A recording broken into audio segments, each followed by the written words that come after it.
Hey guys, it's Danny and I am so excited to be back here with you after a little end of the summer hiatus. And in an effort to keep things clean and delicious this time of the year when everybody's schedule is getting a little bit busier, I have partnered up with the sunny and bright Megan Roosevelt of HealthyGroceryGirl.com, and we are both going to be sharing with you a vegetarian crock pot recipe.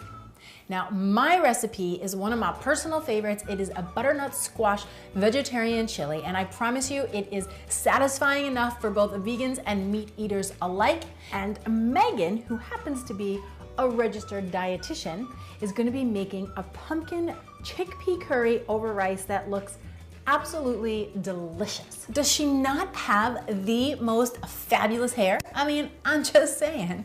But all hair aside, if you guys haven't checked her recipes out yet, make sure you head on over to her channel because she really has loads of healthy tips, tricks, recipes, and ideas for you guys. So once you're done watching my recipe here, head on over to Healthy Grocery Girl, give her a like, and subscribe.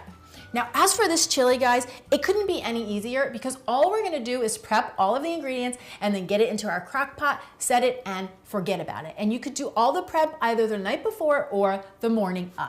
Now, this recipe makes a hearty amount of chili, so I've got a nice big 6-quart crock pot here.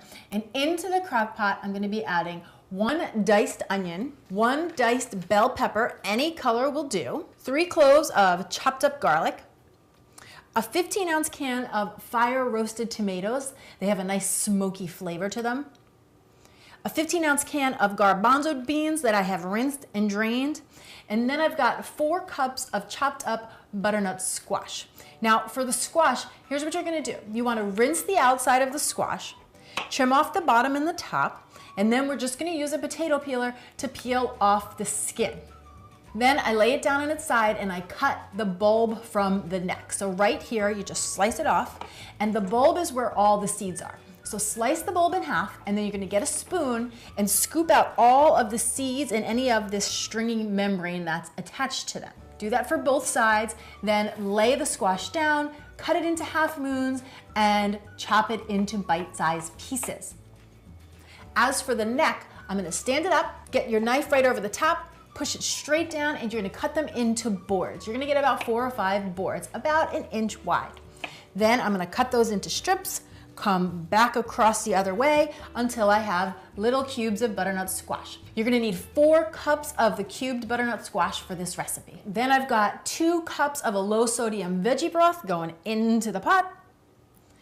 And now I'm gonna add our flavor, starting with 3 chipotle peppers in adobo sauce. If you've never tried these before, they have a really spicy and smoky flavor to them.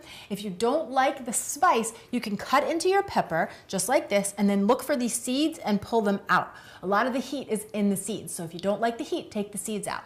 If you like the spice, leave the seeds in and then just chop them up as is. You can use about 2 or 3 adobo peppers. Then I've got 2 tablespoons of cumin, 1 tablespoon of chili powder, 2 teaspoons of smoked paprika, and 2 teaspoons of curry powder. Personally, I just love the combination of curry powder with the butternut squash. They are like a little match made in heaven, so I had to make sure to get a little bit into this recipe. And then finally, you're gonna give that a little bit of salt and pepper, which I personally forgot to do, so I'm gonna salt and pepper mine after it's done cooking, but ideally you wanna get it in the pot now.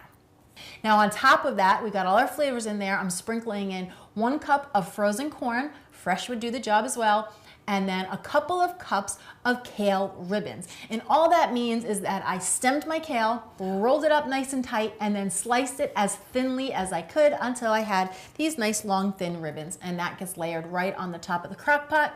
Then we pop on our lid, and I'm gonna turn this to low. Now this will cook on low for 6 to 8 hours, or you could cook it on high for 3 to 4 hours, depending on what your day is, where you're gonna be, and how fast you want your food. I have really come to love these crock pot meals because as my kids are getting older, they're 5 and 7, everybody's schedules are getting busier, it feels like we're home together less often. So at least this meal promises me that when we all get home in the evening, we don't have to do a lot of cooking, we can just sit down together, have a warm, delicious, nourishing bowl of yumminess, and all reconnect. And that to me is invaluable. Once my chili is done, I like to give it a stir and get all of those ingredients mixed together. You're gonna see that all the flavors have married and that squash will be fork tender.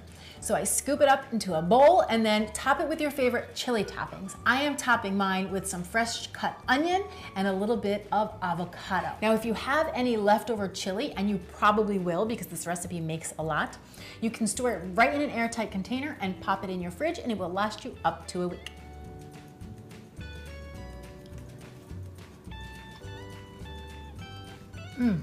I love the combination of the squash with a little bite of the chickpea, and the flavor is really smoky with just a little bit of spice. You guys have got to give this one a try. It is so warm, hearty, and satisfying. When you try it, take a picture, snap me on Instagram or on Facebook so I can see what you're whipping up in your very own clean and delicious kitchens. And don't forget to head on over to Healthy Grocery Girl to see what Megan has whipped up for you guys as well, because I know it's gonna be delicious. Thanks so much for watching, guys. I'm Danny Spies. I'll see you back here next time with some more clean and deliciousness. Cheers!